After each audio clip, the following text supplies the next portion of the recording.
కొన్ని వందల సంవత్సరాలకు పూర్వం పరమ పవిత్రమైన తిరుమల క్షేత్రంలో కలియుగ ప్రత్యక్ష దైవమైన శ్రీ వెంకటేశ్వర స్వామికి ఒక మహాభక్తునికి మధ్య జరిగిన నవరసభరిత లీలా వినోద దృశ్యకావ్యం. రామా రామా, ఆ భగవంతుడితో ఆడే రోజు వస్తుంది. అఖిలాండ కోటి బ్రహ్మాండ నాయక,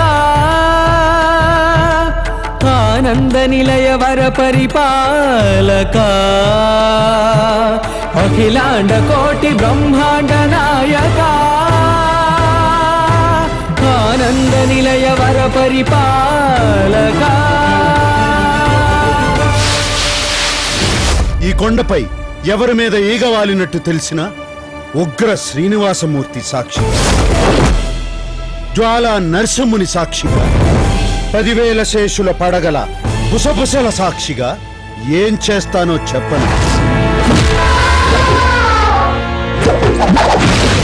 కోటి కోటి దండాలయ్య కోనేటి రాయడా, కోటి కోటి దండాలయ్య కోనేటి రాయడా, కోరుకున్న వారి కొంగు బంగారు దేవుడా. ఇహ నీ పాచికలు నా దగ్గర సాగవు.